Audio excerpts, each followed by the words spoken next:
There are stories that explode like fireworks and stories that glow like embers. Little Women belongs to the second kind, the kind that burns quietly, but never goes out. Written by Louisa May Alcott in 1868, Little Women began as a modest commission. Her publisher asked for a girl's story. What Alcott delivered was something far greater, a portrait of womanhood, ambition, and moral strength that would travel across centuries and languages. Louisa May Alcott was not just a writer, she was a nurse during the American Civil War, a suffragist, and an early feminist who lived by her pen at a time when few women could. She published over 30 works, yet Little Women became her masterpiece, the book that turned her from an obscure author into one of the defining voices of American literature. Though the novel itself predates most modern literary awards, its legacy is immense. It has never been out of print for over 150 years, has been adapted into more than a dozen films and stage productions, and continues to appear on every list of the most beloved novels ever written. Critics have called it the moral compass of American girlhood and a quiet revolution disguised as domestic fiction. There's a line early in the book that captures its heart. "I am not afraid of storms, for I am learning how to sail my ship." Those words, spoken by Jo March, are more than dialogue. They are a manifesto for anyone learning to live, to grow, and to become. So today, let's open the worn cover of Little Women together. Let's sit by that old March family fireplace and listen for the soft crackle of dreams, sisterhood, and quiet courage. And if you enjoy this journey, don't forget to like the video, subscribe to Echoes of Books, and, if you wish, support the channel through a small donation. It helps us keep bringing the world's greatest stories to life, one ember at a time, a home built from small miracles. The story of Little Women begins in a modest home in Concord, Massachusetts, during the chill of a wartime Christmas. 4 sisters sit together by a fire too small for their dreams, lamenting that there will be no gifts this year. Their father is away serving as a chaplain in the Civil War, and money is scarce. But even in scarcity, the March family glows with a kind of abundance, the abundance of laughter, affection, and moral warmth that makes poverty feel like a lesson, not a curse. At the heart of it all is Jo March, a tall, quick-minded girl with ink-stained fingers and a temperament too wild for her corset.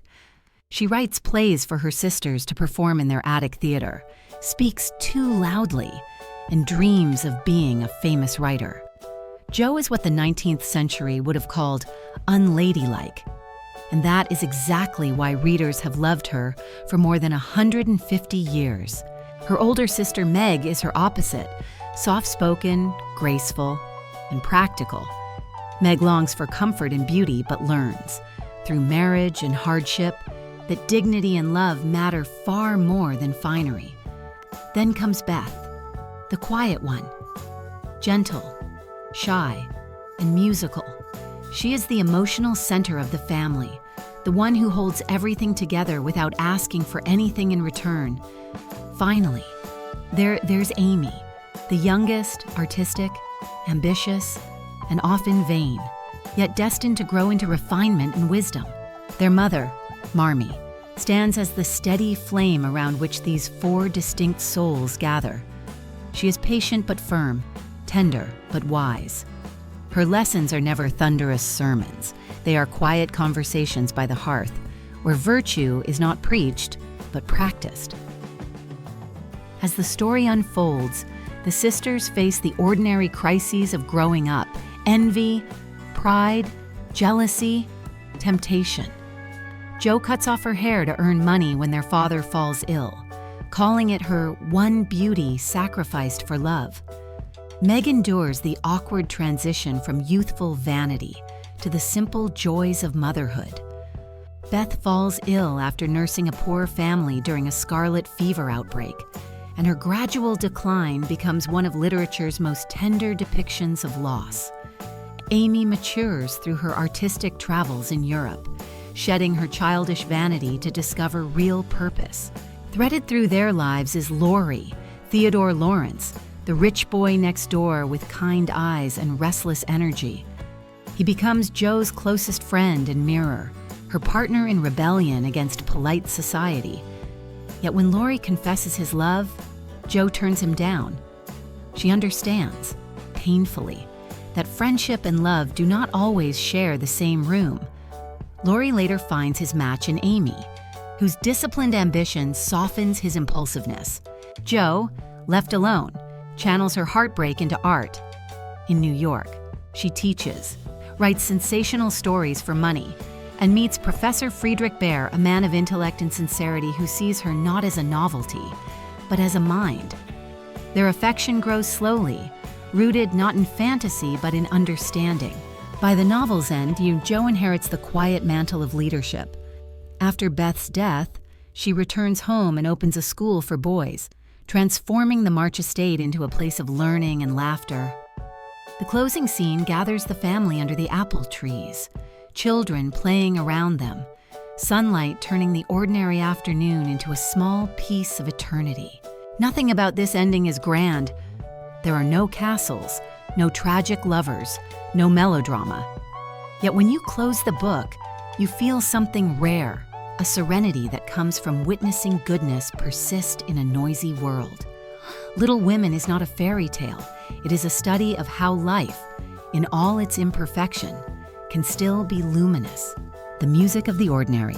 What makes Little Women endure is not just its story, but its rhythm, the steady music of ordinary life.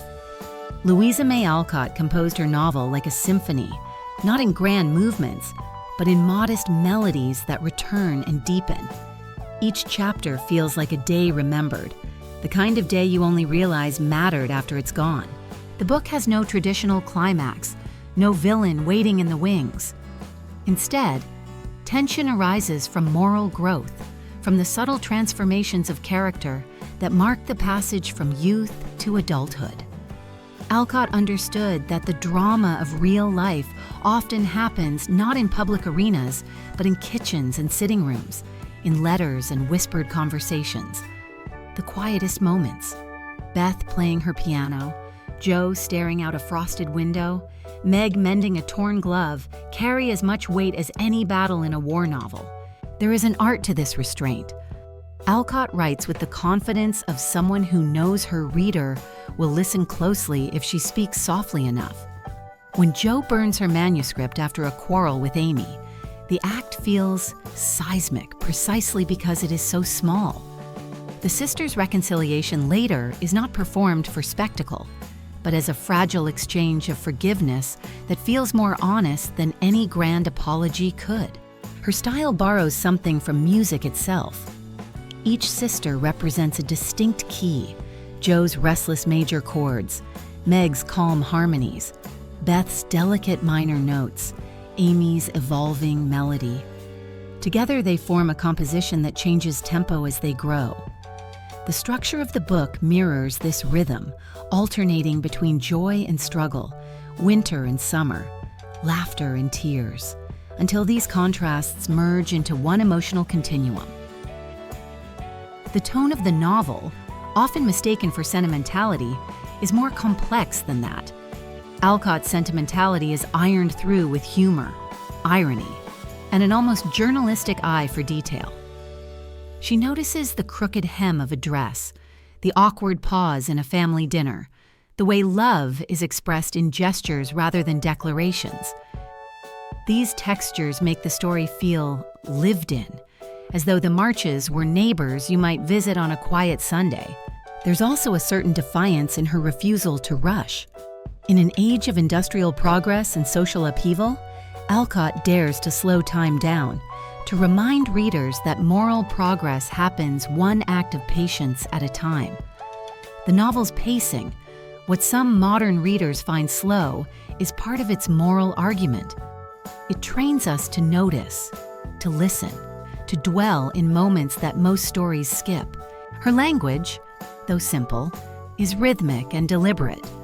When Jo says, "I like good strong words that mean something," she might as well be speaking for her author.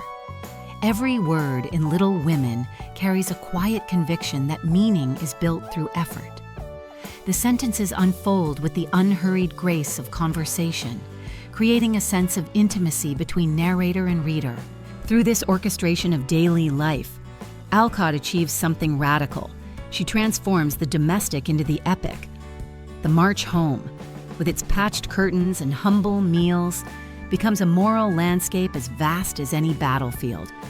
In showing how virtue is shaped by repetition, by the daily labor of love, humility, and forgiveness, she turns the ordinary into a spiritual discipline. When we close the book, we realize that its music has changed us.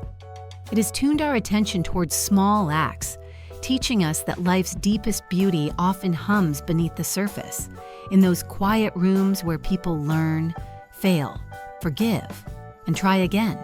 Jo March and the myth of the female hero. Jo March is the heartbeat of Little Women, a character who feels less like fiction and more like a living presence.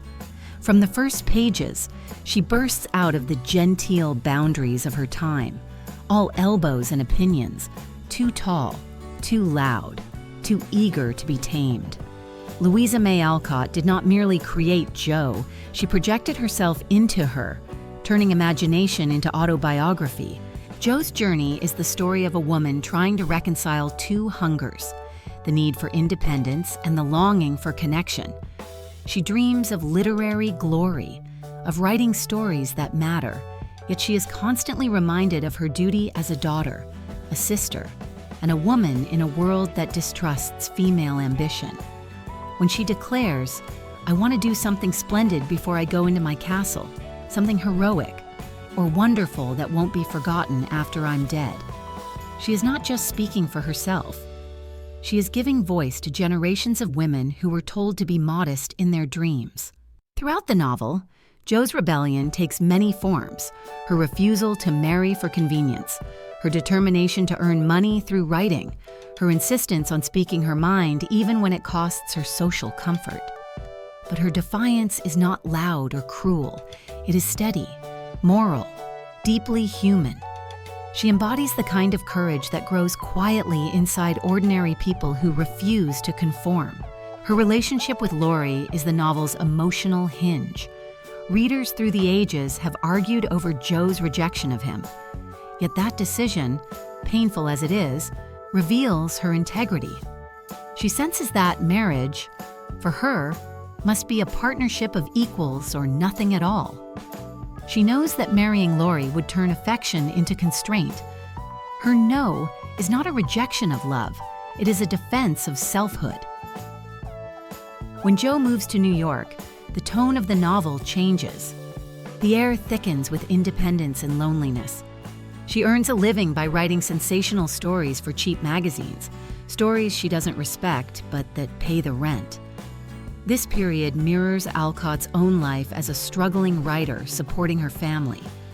The details, ink-stained hands in cheap boarding rooms, endless revisions, feel pulled from lived experience. It's here that Jo meets Professor Friedrich Baer, a man who doesn't flatter her ambition but challenges it. He urges her to write from truth rather than from fashion. His respect for her mind, not her beauty, is what opens her heart. Their eventual marriage has divided readers for over a century. Some see it as a betrayal of Jo's independence, others as an evolution of her ideals. What is clear is that Alcott wrote it with deliberate ambiguity. She once admitted in her journal that she made Jo marry to please everyone but myself. And yet, the tenderness of that union, the way Jo and Bear build a life of purpose together, feels less like submission and more like maturity.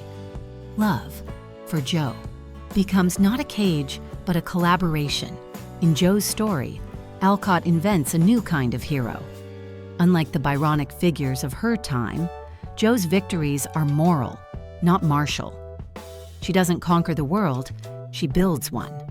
She doesn't defeat enemies, she transforms relationships. Her rebellion lies in choosing creation over conquest. Jo's character also challenges the literary archetype of the passive heroine. She is messy, impulsive, and flawed, yet these flaws make her real. She burns her sister's manuscript in a fit of rage, then spends pages earning forgiveness. She cuts her hair to fund her father's recovery, a gesture both impulsive and sacrificial. Each act, whether rash or noble, moves her closer to understanding what kind of woman she wants to become. Her voice, sharp and unfiltered, remains one of the most distinctive in 19th century literature. When she says, "I'm happy as I am, and love my liberty too well to be in a hurry to give it up for any mortal man," she stakes her claim as one of fiction's earliest feminist icons. In the end, Jo March is not meant to be perfect. She is meant to be possible. Through her, Alcott teaches that a woman's story can be both domestic and heroic, both tender and strong. She doesn't have to choose between art and love, family and freedom. She simply has to build a life where all of them can coexist. Even today, every reader who meets Jo March feels a flicker of recognition. She is that restless spark in all of us, the one that whispers, even in quiet moments, that our lives can be our own kind of masterpiece. The philosophy of care. Behind every act of kindness in Little Women lies a quiet philosophy. Louisa May Alcott was raised among thinkers of the American Transcendentalist movement, people like Ralph Waldo Emerson and Henry David Thoreau, who believed that truth begins within the self and radiates outward. Yet what Alcott does with those lofty ideals is extraordinary. She translates them from lecture halls and journals into kitchens, parlors, and sick rooms. She turns philosophy into care. For Alcott, goodness is not an abstract virtue, but a daily practice. Marmee, the sister's mother, embodies this belief. Her wisdom doesn't arrive as doctrine, it arrives as example. She works, sacrifices, and comforts without complaint. When Jo confesses her temper and guilt, Marmee admits that she has wrestled with the same anger all her life. In that moment, virtue becomes human. Alcott shows us that moral strength is not born from perfection, but from patience. The March family's acts of compassion, giving their Christmas breakfast to a starving family, nursing the sick, forgiving those who wrong them, are not sentimental gestures. They are experiments in empathy, tests of how far the human heart can stretch before it breaks. Alcott's prose treats these scenes like sacred rituals. When Beth plays her piano for the Hummel children or sits beside a dying neighbor, the writing slows down, as if the world itself were listening. Through Beth, Alcott suggests that service, freely given, is the purest form of art. This ethic of care is inseparable from the novel's spirituality. Although Little Women contains Christian imagery, its religion is not about salvation or punishment. It is about mindfulness, a moral attentiveness that feels almost Buddhist in its simplicity. The sisters' struggles, Jo's pride, Meg's vanity, Amy's selfishness, are not sins to be condemned, but lessons to be understood. Growth happens through awareness, not fear. There's a line from Marmee that crystallizes this view. Watch and pray, dear. Never get tired of trying, and never think it is impossible to conquer your fault. It sounds like advice for children, yet it speaks to the heart of Alcott's adult readers too. The word trying is crucial. It suggests that virtue is a process, not a state. Everyone is always in motion, always learning how to be kind without losing themselves. Even Jo's writing life becomes an act of care. Early in the book, she writes sensational stories to earn money, but later, after Beth's death, she begins to write for truth. Her art evolves from ambition to empathy. Writing becomes her way of preserving love, of extending Beth's gentleness into the world. In one passage, Jo reflects that the pen became her tool for healing. Alcott herself must have felt this. After all, she wrote Little Women not to preach, but to console, to mend the small fractures between duty and desire. The novel's moral universe rests on reciprocity. Every character who gives receives something intangible in return: wisdom, peace, or a clearer sense of self. The Marches are not rewarded with wealth or fame, but with the understanding that love multiplies when shared. This is why their home, though poor in possessions, feels rich in spirit. Alcott transforms domestic life into a metaphor for moral economy. The more you give, the more you have. Philosophically, Little Women stands at the crossroads of two worldviews: the self-reliance of Emerson and the compassion of Christianity. Where Emerson urged individuals to trust their own moral intuition, Alcott roots that intuition in community. For her, self-reliance does not mean isolation. It means standing firm enough to help others stand too. The March sisters grow by depending on each other, by learning that strength and tenderness are not opposites but allies. Beth's death marks the emotional center of this philosophy. Her passing is not written as tragedy, but as transfiguration. The family's grief becomes a kind of awakening, forcing them to carry forward her quiet lessons. Jo, once restless and ambitious, learns that greatness can reside in gentleness. Amy, once vain, learns humility. Meg, once preoccupied with appearances, learns contentment. Alcott shows that love survives by changing form. It becomes work, art, compassion, memory. In this way, Little Women argues that care is not weakness, but power. It is the discipline of seeing others clearly, even when it hurts. Every character who learns to care deeply also learns to live fully. And perhaps that is Alcott's deepest message, that the moral life is not built in grand gestures, but in the daily decision to be kind, even when the world gives you reasons not to be. When readers first encounter Little Women, they often see it as a moral domestic tale, but underneath the family dinners and sewing circles runs a current of quiet rebellion. Louisa May Alcott wrote within a world that saw women's lives as ornamental, confined to home and marriage. Yet every page of her novel resists that confinement. She took the materials of traditional womanhood, work, family, self-sacrifice, and re-engineered them into tools of self-determination. The March sisters' economic reality is impossible to ignore. Their father's absence and the family's financial strain expose the precariousness of middle-class respectability. The Marches are not destitute, but they hover one misfortune away from poverty. This instability gives their virtue its edge. The moral lessons of thrift, charity, and diligence are also lessons in survival. When Jo sells her hair, or when Meg frets over the cost of silk, these are not symbolic gestures. They are the daily arithmetic of women managing scarcity. Through these details, Alcott constructs what we might call a domestic Marxism. She portrays labor not as punishment, but as dignity. Work, whether it is Meg's teaching, Jo's writing, or Marmie's caregiving, becomes the moral equivalent of wealth. The novel's recurring emphasis on usefulness mirrors the rhetoric of the 19th century labor movement, where value came from production rather than inheritance. When Jo writes for money, she is not only an artist but a worker, negotiating the market's demand for sensationalism against her need for integrity. Her story exposes the intersection of art, gender, and class, how women's creativity was both exploited and undervalued. At the same time, Little Women engages in a subtle critique of capitalism's moral promises. The novel celebrates industry and thrift, yet it also shows how these virtues can mask inequality. The March's generosity to the poor is sincere, but it never questions the system that keeps the poor hungry in the first place.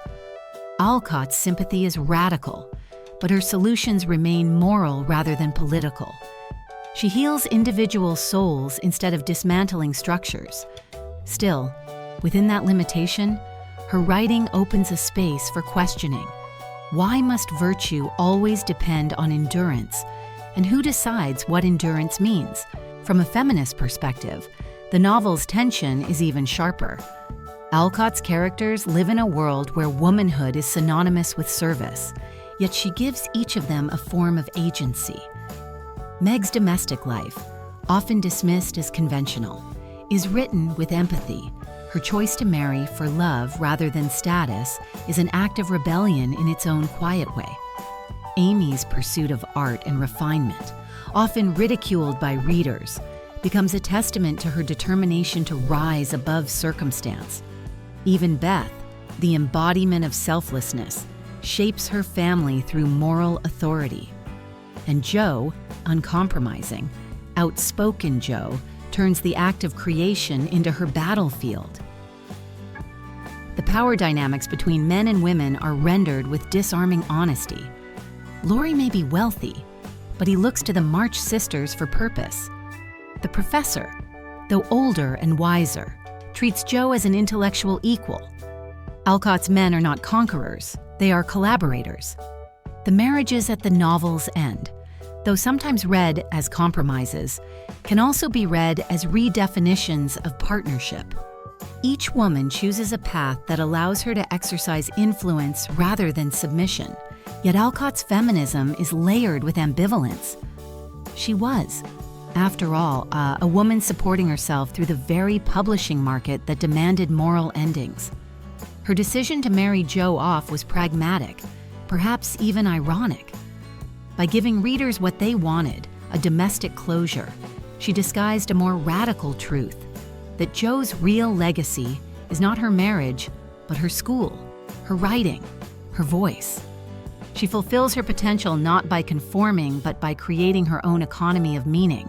What makes Alcott's feminism enduring is its complexity. She does not offer a manifesto, she offers models of possibility. In a time when women were expected to be passive recipients of fate, she fills her pages with women making choices, imperfect, constrained, but real. They earn, teach, nurture, and build. Their triumphs are measured not in glory, but in agency. Modern critics have extended this reading through Marxist and intersectional lenses, arguing that Little Women reveals how domestic virtue was used to uphold a middle-class moral order that benefited capitalism. Yet within that same structure, Alcott's women resist through work that affirms their humanity. They transform the tools of oppression, needle, pen, piano, into instruments of creation. By grounding her feminism in labor and care, Alcott anticipated debates that would not fully emerge until a century later: the value of emotional labor, the politics of unpaid work, the possibility of equality inside love itself. Her vision remains radical precisely because it is rooted in everyday life. In the end, Little Women is both a product and a protest of its age. It preaches patience but practices defiance. Beneath the surface of civility lies a revolutionary whisper that a woman's worth cannot be measured by obedience, that her labor, her words, and her love all contain the power to remake the world. The afterlife of Little Women is almost as fascinating as the story itself. Few novels have traveled so far or changed so much in the hands of their readers. It began as a domestic chronicle written for girls, and somehow became one of the most contested, reinterpreted, and beloved books in the modern literary canon. When Little Women was first published in 1868, it sold out within months. Families read it aloud by the fire, daughters saw themselves in its pages, mothers saw lessons for their children, and fathers, somewhat nervously, saw that women were beginning to think for themselves. Its success was not simply commercial, but cultural. Jo March became the first heroine in American literature to make work and art more desirable than romance. She was not rewarded for submission, but for persistence. In the decades that followed, the novel evolved with its readers. Early 20th century critics dismissed it as sentimental, a relic of domestic piety. Yet during the World Wars, its focus on endurance and decency found new life among readers searching for moral clarity. Soldiers carried it in their kits. Nurses and teachers used it as comfort reading. The book became a moral compass, not for girls alone, but for anyone clinging to kindness in uncertain times. Then came the feminist revival of the 1970s, when critics such as Elaine Showalter and Sandra Gilbert began to read Little Women as a coded manifesto. Jo March was reclaimed as a literary ancestor of the women's liberation movement. Her ink-stained fingers, once a quaint detail, became a symbol of female authorship, the right to tell one's own story. Alcott herself, who had supported suffrage and refused to marry, was recast as a quiet revolutionary. Contemporary scholars have continued that work, exploring the novel's subtle politics. Queer readings see Jo's androgyny and her deep attachment to her sisters as challenges to heteronormative ideals. Marxist critics highlight the novel's portrayal of women's labor and its uneasy negotiation with capitalism. Even eco-feminist interpretations have emerged, noting how Alcott's imagery of gardens and domestic spaces connects women's creativity to natural cycles of growth and care. Outside academia, the conversation has only widened. On Reddit and TikTok, readers argue fiercely about Jo's decision to reject Laurie. Some cheer her independence, others still mourn the lost romance. One viral TikTok video called it the most empowering heartbreak in literature. On Twitter, readers debate which March sister best represents modern womanhood. Jo's ambition, Meg's balance, Amy's art, Beth's empathy all have their champions. Adaptations have kept these debates alive. The 1933 film, with Katharine Hepburn as Jo, emphasized pluck and patriotism, a heroine for Depression-era America. The 1949 and 1994 versions softened the moral edges, celebrating warmth and family unity. But Greta Gerwig's 2019 film reimagined the story through a postmodern lens, blending timelines and making authorship itself the central theme. When Jo negotiates with her publisher to retain rights to her book, Gerwig turns Alcott's own professional struggle into a victory for women's creative control. Viewers saw Jo not only as a character, but as Alcott's alter ego reclaiming her narrative. These reinterpretations reveal why Little Women continues to resonate. It is not one story, but 1,000. Each generation finds a new reflection in its pages. For some, it is a portrait of girlhood and family. For others, it is an allegory of economic survival or a feminist awakening. Even those who resist its sweetness often return to it years later, discovering complexity where they once saw simplicity. Critics have long noted how Alcott's language wields power without aggression. Her words draw readers into complicity. We feel like part of the family, sharing secrets by the fire. This intimacy allows her to slip radical ideas into a familiar frame. The power of her prose lies in its gentleness, what philosopher Bell Hooks once called the politics of care. Alcott persuades not by argument, but by affection. She makes goodness magnetic, and yet, the conversation around Little Women is never settled. Some readers find the book too moralistic, too patient, too forgiving. Others see its restraint as its genius, a work that models how change can happen quietly, without fanfare. Between those poles, the novel continues to breathe, its meaning reshaped by every new reader who enters its world. In online forums, one user described rereading the novel after losing a sibling, saying that Beth's death taught me that grief is not an interruption of life, but a part of it. Another wrote, Jo made me brave enough to be ambitious, even if I never become famous. These comments, scattered across the digital landscape, echo what readers have been feeling for more than a century. That Little Women does not just describe growth, it enacts it. The transformation from readers to rebels is, perhaps, Alcott's greatest legacy. Her book invited ordinary people, especially women, to see their own lives as worthy of literature, their choices as forms of authorship. Every girl who picked up a pen after reading Jo March became part of Alcott's unwritten sequel. Every reader who questioned the roles assigned to them joined her quiet revolution. Today, in a world of noise and cynicism, Little Women endures because it speaks softly yet carries conviction. It reminds us that rebellion can take the shape of kindness, that endurance can be radical, and that the smallest acts, writing a story, teaching a child, tending a garden, can still alter the moral weather of a century. When the final chapter of Little Women closes, what lingers is not triumph but tenderness. The March family sits beneath apple trees, surrounded by children and laughter, the sunlight soft as memory. No one wins a war or conquers a city. Instead, they conquer themselves, their impatience, their vanity, their fear of being ordinary. Louisa May Alcott ends her novel not with applause, but with peace, and that is perhaps the boldest ending of all. What makes this story endure for over a century and a half is that it redefines what heroism looks like. In a world obsessed with victory, Alcott insists that gentleness is its own form of bravery. To forgive, to create, to care. To begin again, these are the quiet acts that keep civilization from collapsing into cruelty.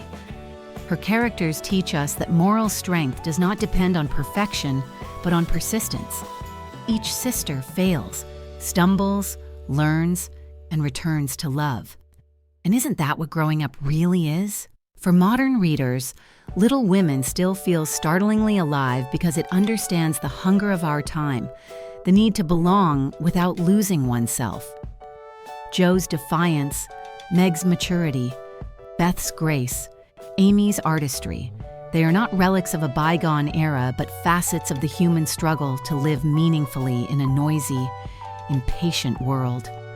The march home, though centuries removed from ours, feels closer than ever. It reminds us that community is not a luxury, it is a necessity for survival. There's a scene late in the book when Jo, grieving Beth's death, looks around their old home and whispers, "Love is the only thing that we can carry with us when we go." That line could be the novel's moral compass. It tells us that the measure of a life is not how much we achieve, but how deeply we care. Alcott offers no grand theory, only this truth. The way we live with one another is the story that outlasts us all. The legacy of Little Women continues not because it is perfect, but because it is alive. Every reader brings their own reflection to it. Some see their younger selves, others see the person they still hope to become. In that way, the novel keeps expanding, each generation writing a new chapter without ever closing the book. So maybe that's what Alcott gave us, a guide to living gently in a world that keeps demanding more noise. She reminds us that care can be resistance, that small acts can be radical, and that a single, steadfast heart can light the dark for others. And now, I'd love to ask you, when you think about your own life, which March sister speaks to you most deeply?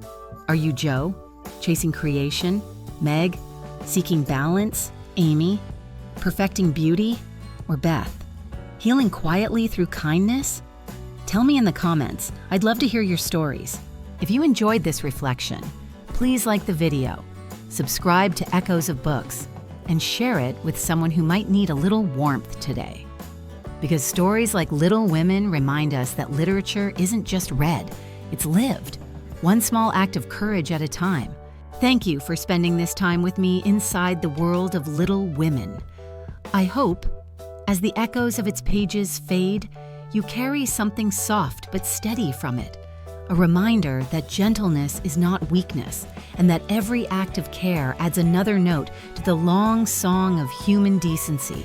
If this story moved you, even a little, let it keep moving through you. Pass it on, reread it, or simply remember it the next time life asks you to be brave in small ways. You can help Echoes of Books continue bringing stories like this to life by subscribing, sharing, or leaving a comment about what this novel has meant to you. Every voice helps build the kind of thoughtful community Louisa May Alcott would have loved, one that believes words can make us kinder. Until next time, keep reading, keep wondering, and never underestimate the quiet power of a heart that chooses to do good.